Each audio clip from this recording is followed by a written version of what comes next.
9h06 sur Sud Radio et on ouvre les débats. Aujourd'hui est présenté au Sénat le projet de loi d'accélération de la reconstruction. Après les émeutes, 650 millions d'euros de dommages selon les assureuses, plus de 700 bâtiments publics dégradés. Alors est-ce que cette prise en charge par l'État va être suffisante face à ces dégâts? On en parle avec nos deux invités. Denis Lauland, secrétaire général Fédération de Gironde du Secours Populaire. Bonjour Denis. Bonjour madame. Zartocht Bakhtiari est également avec nous, maire d'hiver droite de Neuilly-sur-Marne. Bonjour. Bonjour. Bonjour messieurs, bienvenue sur Sud Radio. Effectivement, pour parler de cette question-là, de ce sujet, vous avez été en première ligne dans ces émeutes, victime en l'occurrence de ces émeutes et des dégâts qui ont eu lieu. J'aimerais qu'on commence avec vous, Denis Lauland. En l'occurrence, c'est une antenne du Secours Populaire du côté de Saint-André de Cubzac qui était la cible, en l'occurrence, de personnes, de délinquants. C'est près de Bordeaux. Expliquez-nous un petit peu ce qui s'est passé. Je ne pense pas que nous ayons été la cible délibérée de la part des jeunes. C'était indirect. L'incendie est collatéral, c'était un incendie de poubelle. Le dégât sur le local du Secours Populaire français est un dégât collatéral. On s'y connaît en Gironde en incendie, on en a souffert l'année dernière.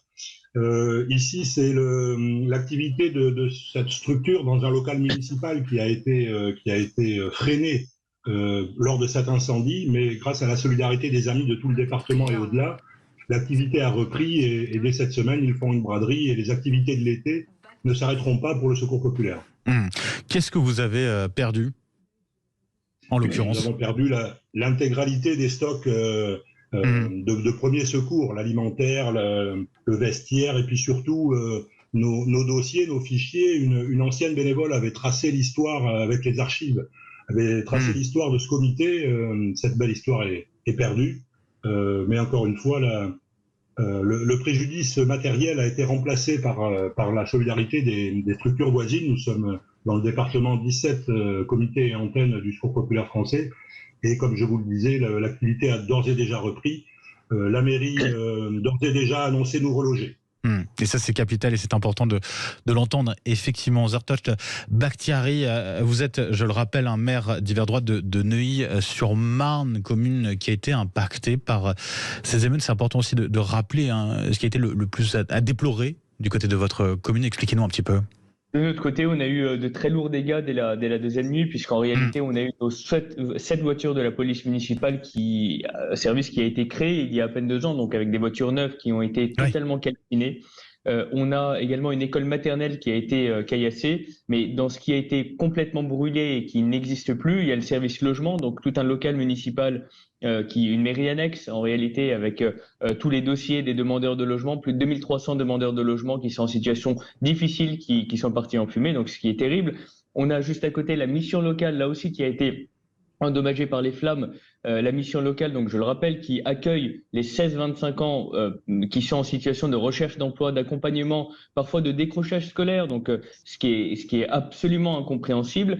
On a la médiathèque de la ville qui a été frappée par un début d'incendie. Heureusement, les pompiers sont arrivés assez tôt, sinon les dommages auraient été bien plus importants que ce qu'ils n'ont été. Les dégâts sur la voirie, et évidemment, ça c'est que ce qui appartient à la ville. Après, on a eu un bar tabac qui a été totalement calciné, un opticien, le bureau de poste également. Enfin voilà, des choses qui sont absolument incompréhensibles parce qu'en réalité, on voit bien que il y a aucune logique à ça, aucune logique autre que celle d'attaquer les symboles de la République.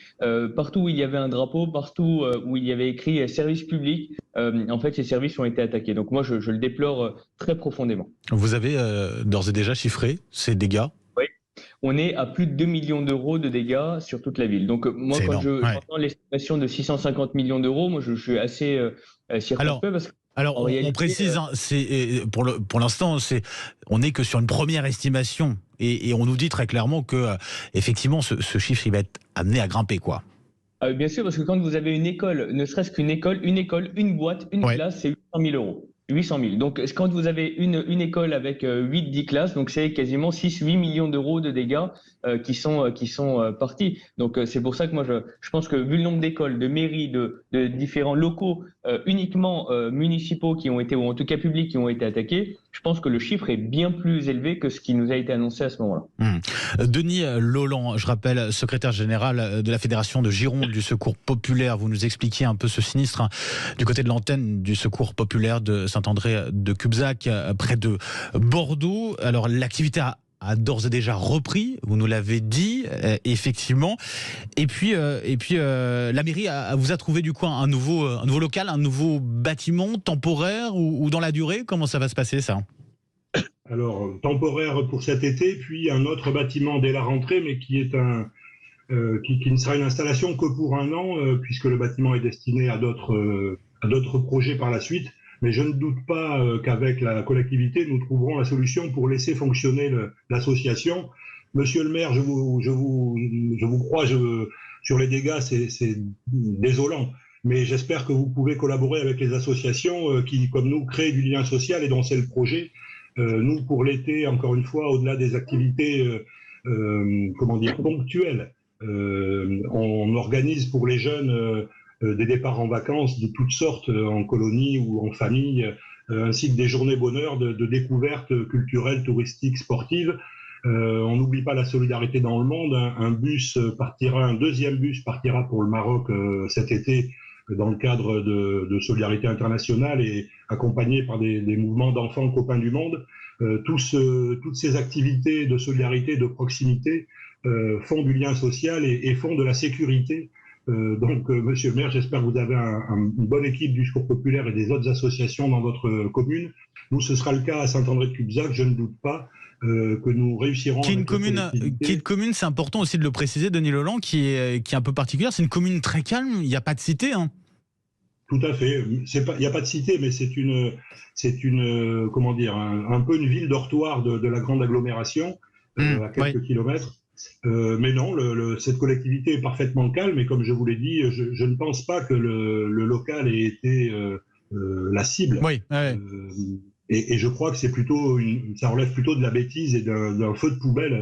Vous voyez, le dommage, l'imbécilité, c'est pas l'attaque contre les bâtiments de la République ou de la collectivité, comme a décrit monsieur le maire tout à l'heure.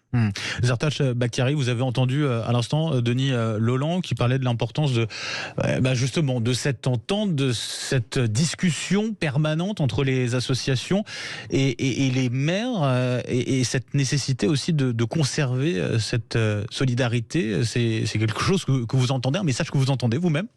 Bien sûr, et moi j'y suis profondément attaché. Vous savez, dans notre ville, on devait le 14 juillet, avec le feu d'artifice, donc qu'on a dû annuler suite au risque, on devait lancer toutes les festivités de Neuilly l'été. C'est le festival de l'été avec beaucoup d'animations, notamment pour celles et ceux qui ne peuvent pas partir en vacances. Et bien ça, on a maintenant qu'il y a d'autres villes qui ont décidé de les annuler. Nous, notre festival de l'été commence le 14 juillet et se termine le 20 août. Donc en réalité, on a simplement enlevé le feu d'artifice, mais au-delà de cela, effectivement, pour moi, c'est important de garder le lien social, de le préserver en travaillant avec les associations. Je tiens quand même à rappeler une chose, c'est que notamment sur ma ville de Neuilly-sur-Marne, on a identifié les personnes qui sont intervenues, les émeutiers, les délinquants, ils étaient 40-50 sur 40 000 habitants, donc c'est 0,1-0,2% de la population qui ne devrait pas priver 99,9 ou 8% du reste de la population qui n'a rien demandé. Par contre, il y a des vraies conséquences. Là, j'entends que le service, enfin en tout cas la ville en question a pu mettre de nouveaux locaux à disposition. Chez nous, ces personnes qui ont commis ces actes criminels en réalité privent le service logement de locaux parce qu'on a dû tout restructurer et 2300 dossiers qui sont endommagés, qui sont partis en fumée. Jusqu'au début de l'automne, on n'aura pas de service logement opérationnel. Donc, c'est des gens qui sont en précarité, qui sont demandeurs de logement. La médiathèque, elle ne pourra pas rouvrir avant janvier. Donc, ce sont des conséquences qui est en plein cœur de quartier en plus. Donc, ce sont des conséquences très graves qui pèsent sur la population qui n'a rien demandé et qui pâtit de cette situation dû à une poignée de délinquants. Zartash Bakhtiari, juste un mot sur cette loi, donc ce projet de loi d'urgence qui doit être voté, qui va passer au Sénat aujourd'hui, avant l'Assemblée, ce sera jeudi. Est-ce que vous en attendez quelque chose en particulier ? Il s'agit en l'occurrence de faciliter, d'accélérer la reconstruction. Alors, on veut reconstruire les murs. C'est bien, c'est indispensable. Sauf que l'essentiel, c'est de reconstruire les esprits. Aujourd'hui, moi, j'attendais des signaux forts qui auraient été annoncés dans ce projet de loi, qui auraient été avancés par le gouvernement. Des signaux forts sur les familles, sur les délinquants. Vous savez, quand un délinquant majeur commet un acte de vandalisme sur un bien public, c'est au maximum 75 000 € d'amende. Sauf que moi, un groupe de 3 personnes m'a commis des dégâts pour plus de 1,5 million d'euros. Donc en réalité, je pense que tout ce qui est responsabilisation des parents, responsabilisation des délinquants, tous ces aspects-là ont été totalement oubliés. Et là, on parle que de reconstruire les murs. C'est bien, mais c'est pas suffisant. Bon, en tout cas, on va continuer d'en parler, d'en débattre avec vous, Zartoch Bakhtiari, maire d'hiver droite de Neuilly-sur-Marne, je le rappelle, et puis Denis Lauland, qui est également avec nous, secrétaire général de la Fédération de Gironde du Secours Populaire. Vous restez avec nous, 9h16 sur Sud Radio, et vous continuez bien sûr de réagir sur notre compte Twitter Sud Radio, puis vous nous appelez, le numéro de téléphone, on le rappelle, le RIA. 0826 300 300. Et c'est Manu qui vous attend au standard. À tout de suite sur Sud Radio. Sud Radio, 9h19, et on poursuit les débats autour du projet de loi d'accélération de la reconstruction après les émeutes étudiées aujourd'hui au Sénat. Et toujours avec nous, Zartoch Bakhtiari, maire d'hiver droite de Neuilly-sur-Marne, et Denis Lauland, secrétaire général Fédération de Gironde du Secours Populaire. Et on vous retrouve, messieurs. Alors, Denis Lauland, vous nous expliquez pour l'antenne du Secours Populaire de Saint-André de Cubzac, près de Bordeaux, qui a été victime d'un sinistre. Alors, indirectement, c'est ce que vous nous avez précisé. A priori, c'est parti d'un feu de poubelle qui était à côté. D'autres associations, en l'occurrence, ont été visées directement, des locaux. Alors, je ne sais pas si ça a été le cas du côté du Secours Populaire. En tout cas, ça a été le cas de la part du côté d'autres associations. Quand vous l'entendez, ça ? Ça m'étonne un petit peu. Nous, comme je vous le dis, nous sommes certains que nous n'étions pas visés directement. Je n'ai pas d'exemple d'associations qui sont au quotidien auprès des familles qui ont été, la cible. Je n'approuve pas la dégradation des bâtiments publics ou républicains en général, mais et d'ailleurs pas qualifié pour envisager les lois ou les sanctions. Nous, notre projet, c'est la bienveillance et la construction du lien social dans la durée, pas uniquement les premiers secours d'urgence. Et aujourd'hui, on est instrumentalisé pour servir l'aide alimentaire, alors que nous n'en portons pas la responsabilité républicaine, bien sûr. Et notre projet, c'est de faire une solidarité généraliste dans le temps, dans le long temps, avec les familles, encore une fois, pour les émanciper, les conduire à la citoyenneté, et ce travail est de longue haleine, mais il empêchera des débordements, j'espère. Et voilà, l'urgence dont on parle aujourd'hui pour reconstruire les écoles, j'en conviens, c'est utile, c'est sûrement une bonne idée. Au-delà de cette actualité, il y a des grandes urgences sociales tout le temps. Et je pense qu'il faudrait que les mairies, les collectivités et l'État s'en emparent de façon un petit peu plus urgente, justement. Et vous avez peur qu'au final, ça soit l'inverse qui se produise avec ces émeutes, finalement ? Non, la réaction rapide d'un ensemble de jeunes, encore une fois, je ne suis pas qualifié pour la commenter, pour la critiquer. Nous, encore une fois, on essaye de collaborer et de faire de l'éducation populaire, de la solidarité avec ces familles, avec ces jeunes. Je ne doute pas que les 2 déménagements qui nous attendent, les bénéficiaires de l'association, les familles et les jeunes viendront nous aider. Aider les bénévoles qui sont souvent âgés dans notre association. Les jeunes viendront nous aider à déménager si on leur demande.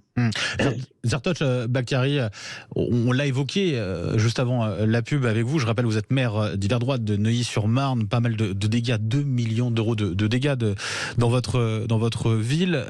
Pour vous, l'idée, c'est la question aussi, qui paye ces dégâts ? Pour vous, il faut un moment qu'il y ait ce principe de casseur-payeur qui soit mis en place ?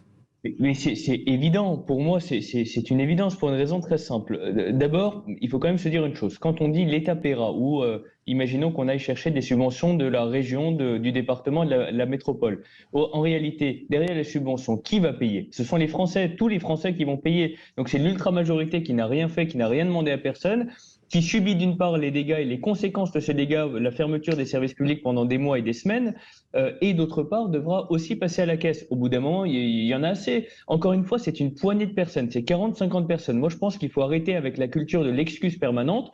Moi aussi, je suis pour l'éducation. Moi aussi, je veux qu'on fasse grandir les uns et les autres avec beaucoup de principes et de valeurs fortes. Sauf qu'en réalité, on a une minorité de personnes qui s'inscrivent en opposition à cela. Et vous l'avez dit, identifiable en l'occurrence sur cette minorité. Sûr, identifiable, et vous savez, nos services de police sont très bien équipés et les services qui sont en charge retrouveront ces personnes. Moi, j'attends simplement qu'il y ait une fermeté absolue. Je vous donne un exemple très simple. Nous, on a eu une bande de 3 personnes qui sont allées cocktail Molotov à la main à 4h30 du matin, âgés de 13 à 17 ans, lancer ces cocktails Molotov sur le commissariat de la police nationale de la ville de Neuilly-sur-Marne. Ils ont été interpellés, ils ont été placés en garde à vue, ils sont passés devant le tribunal et ils ont été libérés. Ils ont été libérés sous les applaudissements du public. Où est la justice et quel est le message qui est envoyé dans ce cas-là? Pour moi, ce message-là, le message de justice est complètement piétiné. Et ces jeunes-là qui vont ressortir, qui sont ressortis, et c'est une des raisons pour laquelle j'ai annulé le feu d'artifice également, c'est que ces jeunes-là ressortent avec un sentiment de toute puissance. Au bout d'un moment, il faut envoyer des messages forts. Quand on est responsable politique, et je m'adresse au gouvernement, on se doit de prendre la mesure de la gravité de la situation. Elle est terrible aujourd'hui. On a 40-50 personnes, 0,1% de la population, qui saccagent la vie des 99,9 autres pourcents. Il faut arrêter d'avoir la main qui tremble. Je pense qu'il faut de la fermeté. Et évidemment, pour tous les autres qui sont dans les quartiers populaires, qui n'ont rien demandé à personne, évidemment, il faut continuer les activités. Il faut appuyer l'éducation, parce qu'en réalité, quand on a eu des pillages de supermarchés, on avait des papas et des mamans de 40-45 ans qui étaient là à accompagner les enfants et à leur demander ce qu'il fallait qu'ils aillent chercher. Donc voilà, je pense qu'il y a tout à revoir dans le système, mais il faut envoyer des messages forts. Allez, on va au standard tout de suite, 0826 300 300. Vous nous appelez, vous réagissez. On est avec un auditeur qui nous a appelé. Oui, Jean-Pierre de Chatou, dans les Yvelines. Bonjour Jean-Pierre. Bonjour Jean-Pierre. Bonjour à tous, bonjour à vos invités. Alors vous approuvez ce principe de casseur-payeur? Qui n'est pas pour, enfin tout le monde est pour casseur-payeur. Le problème, c'est qu'on a toujours le même problème. On sait très bien que ces casseurs ne seront jamais condamnés. On a un problème de justice vis-à-vis des mineurs dans notre pays où ils ont des rappels à la loi 1 fois, 2 fois, 3 fois, 4 fois, 5 fois, 10 fois, 15 fois. Et ils sont jamais sanctionnés. Tant qu'on ne sanctionnera pas des mineurs, alors oui, il doit y avoir un problème. On a un problème à ce sujet-là. Moi, j'ai le cas personnel où vous allez devant un juge pour enfants et puis le monsieur lui dit « faut bien que jeunesse se passe ». Mais avec un discours pareil, il ne faut pas s'étonner. Hein. On a eu 2005, on a 2023 et les discours politiques sont toujours les mêmes. Il y a qu'à Faucon, mais il n'y a rien qui bouge. On a des associations sur le terrain qui sont délaissées, qui essayent de se démener tant bien que mal comme ils peuvent dans certains quartiers, et ils sont à l'abandon. Les quartiers sont abandonnés, mais c'est pas d'aujourd'hui. Ça fait 40 ans que les quartiers sont abandonnés. On laisse faire les trafiquants de drogue, on n'intervient pas, et après on se plaint. Faut pas s'étonner de la situation actuelle. Merci Jean-Pierre d'avoir été avec nous ce matin sur Sud Radio. Denis Lauland, justement, vous êtes secrétaire général de la Fédération de Gironde du Secours Populaire. Les associations comme la vôtre, vous vous sentez un peu oublié, abandonné sur le terrain? C'est inégal, mais effectivement, on est dans certains cas un petit peu seul ou en manque de moyens pour répondre à l'augmentation des demandes qui nous sont faites ou des publics qui s'adressent à nous. On essaye de garder un accueil inconditionnel et de faire en sorte de recevoir le plus possible les personnes, et quelles que soient leurs demandes, leurs besoins. Le problème, c'est qu'il faut des moyens. Plus de bénévoles et là en l'occurrence des locaux, des camionnettes et quelques fonds pour pouvoir faire des solidarités diverses. Il n'y a pas que la première urgence. Aujourd'hui on a une augmentation du nombre de demandes, mais à tous les registres, à toutes les catégories. Et donc voilà, on a besoin de moyens et d'un partenariat clair avec la collectivité, la République et surtout notre réseau fidèle de donateurs. Denis Lauland, vous entendiez à l'instant notre auditeur, Jean-Pierre, qui parlait un petit peu, faut sanctionner. Quand on est une association, l'idée c'est d'accompagner. Donc quand on entend ces discours de plus en plus il faut sanctionner plus fermement, c'est ce que disait, on l'a entendu, il est toujours avec nous, Zartoch Bakhtiari, maire de Neuilly-sur-Marne. Quand on entend ce discours-là, comment on réagit ? Moi, je suis totalement d'accord sur le fait de sanctionner dès les premiers faits. En réalité, on se rend compte d'une chose, c'est que les jeunes commencent de plus en plus tôt. Ce qui commençait à 15-16 ans, aujourd'hui, est descendu à 12-13 ans.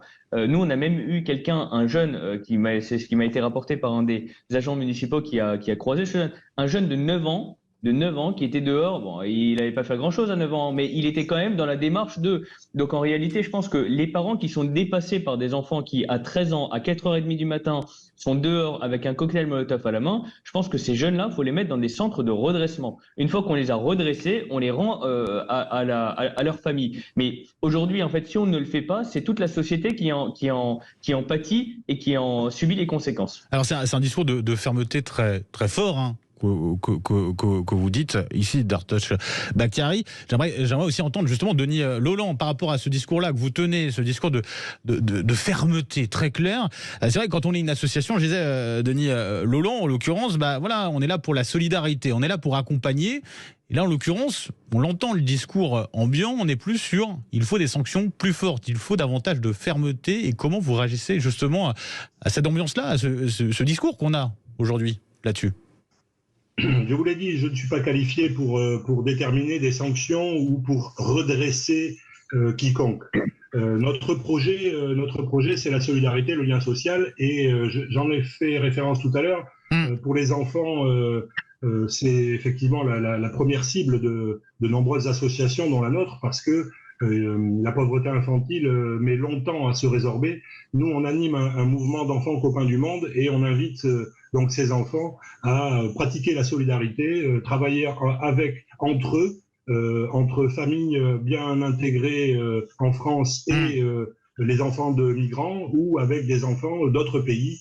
Et ces gosses font un travail extraordinaire et ils sont partenaires les uns avec les autres. Au travers des fractures sociales, etc. Moi, je ne dirais pas, je n'ai pas de projet de sanction. Moi, j'ai le projet que les bénéficiaires soient les partenaires, comme les collecteurs animateurs bénévoles de l'association, et avec la collectivité, et avec ses services. Nous avons à construire le partenariat. C'est ça notre projet associatif.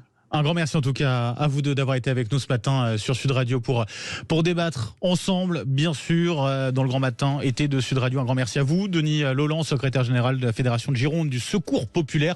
Puis un grand merci également à vous, Zartoch Bakhtiari, maire d'Yverdroit de Neuilly-sur-Marne. Je vous souhaite une très belle journée à tous les deux. Merci à vous.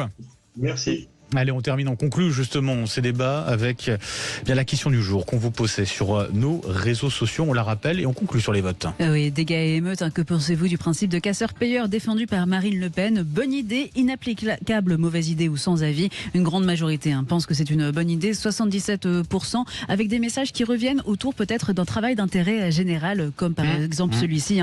Moi, je mettrais tous les émeutiers à contribution réelle, bosser physiquement à réparer, avec un but et un travail. Voilà, en tout cas, merci à vous tous d'avoir participé à ce débat sur Sud Radio. Merci aussi à Jean-Pierre qui était avec nous par téléphone au 0826 300 300 9h31 sur Sud Radio.